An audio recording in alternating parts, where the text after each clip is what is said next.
आज मैं आपको सुनाऊंगा दो मछलियों और एक मेंढक की कहानी। एक बार की बात है, एक तालाब में दो मछलियां और एक मेंढक साथ रहा करते थे। एक मछली का नाम शतबुद्धि और दूसरी का नाम सहस्त्रबुद्धि था। वहीं मेंढक का नाम एक बुद्धि था।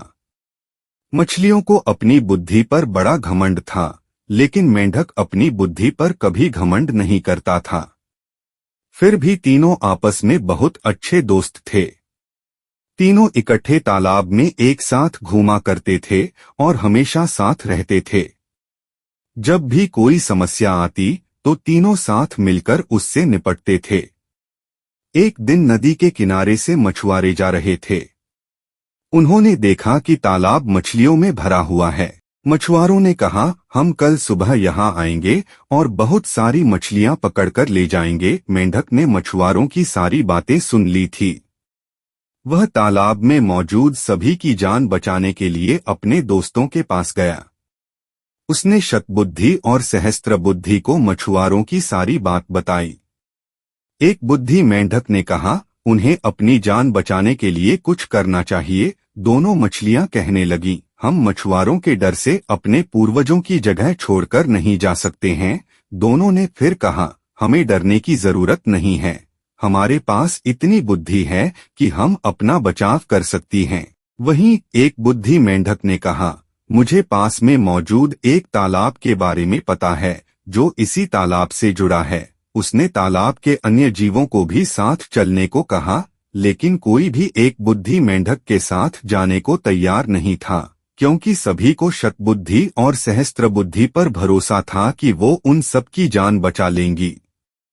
मेंढक ने कहा, तुम सब मेरे साथ चलो, मछुआरे सुबह तक आ जाएंगे। इस पर सहस्त्रबुद्धि ने कहा, उसे तालाब में छिपने की एक जगह पता है। शतबुद्धि ने भी कहा, उसे भी तालाब में छिपने की जगह मालूम है।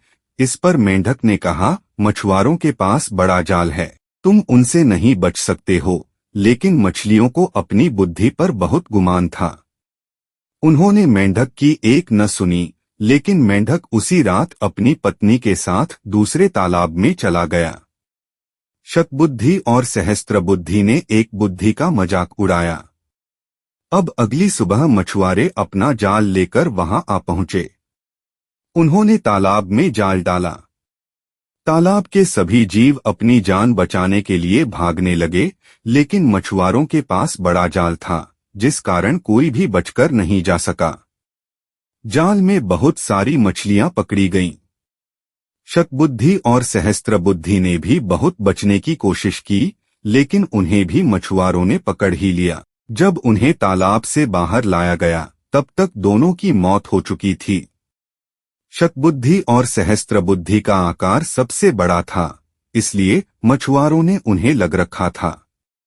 उन्होंने बाकी मछलियों को एक टोकरी में डाला, जबकि शतबुद्धि और सहस्त्रबुद्धि को कंधे पर उठाकर चल दिए। जब वह दूसरे तालाब के सामने पहुंचे, तो एक बुद्धि मेंढक की नजर इन दोनों पर पड़ी। उसे अपने मित्रों की यह हालत देख बड़ा दुख हुआ। उसने अपनी पत्नी से कहा कि काश इन दोनों ने मेरी बात मान ली होती, तो आज ये जिंदा होती। कहानी से सीख, कभी भी अपनी बुद्धि पर घमंड नहीं करना चाहिए। एक दिन यही घमंड जानलेवा साबित हो सकता है। अगर वीडियो अच्छी लगे तो चैनल को सब्सक्राइब, लाइक और शेयर जरूर करें।